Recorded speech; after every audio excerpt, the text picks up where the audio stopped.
So in this retreat, there's always one of two things happening.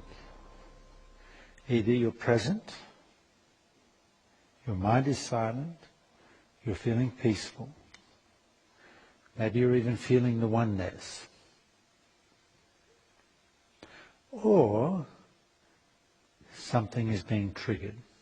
Feelings are coming up. Maybe the ego is keeping you imprisoned in the mind. Maybe you find yourself lost in others, seeking acceptance or approval. Maybe judgment is arising. Maybe you're feeling left out. Maybe you're feeling tired. So it's one of those two things. Either you're present and life is good, or something's triggered. And both are great. I support both. I encourage both. But if something is being triggered, then the question is how to be with that. The answer is be present with whatever is arising. Bring it to consciousness. Reveal it, but don't get lost in the story. It's important to realize that there is a huge distinction between when you're truly present,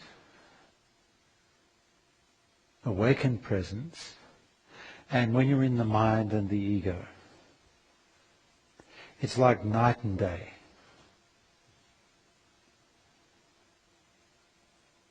And the test of presence, the true test of presence, is silence. Your mind is silent. And you feel very present with what is here. You're nowhere else. You're just here. There's nothing missing. There's no problem. You're just here enjoying the moment.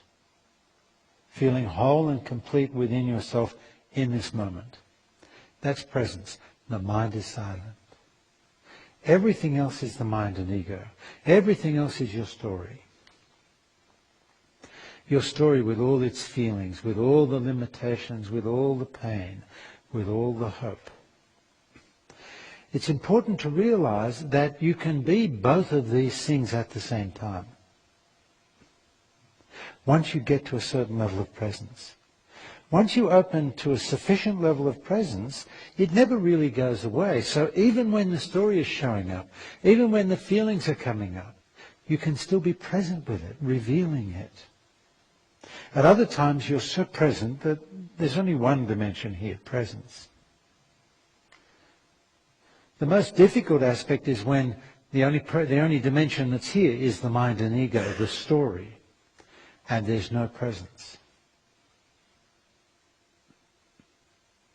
Healing occurs when the story and everything in it is revealed and you're present with what is surfacing. Does everyone get what I'm saying? And that's been the missing element in therapy and most healing modalities until recently. There's been an absence of presence. So in a way it's trying to fix yourself from within the mind. The mind trying to analyze itself, psychoanalyze. But when presence is available to you, you're here witnessing, revealing whatever is showing up. But you're not that.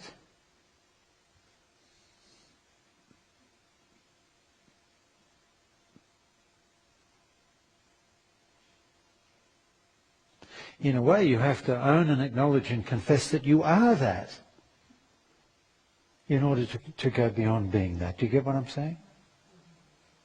I am jealous. I am controlling. I am unworthy. I own it. I acknowledge it. Yes, this is me. This is who I've become. And as you acknowledge it and own it without judgment, somehow it loosens its grip on you and releases you. I'm aware of that, but I am not that. But the first step is, I am that. Even though you know it's not really true, you have to own it.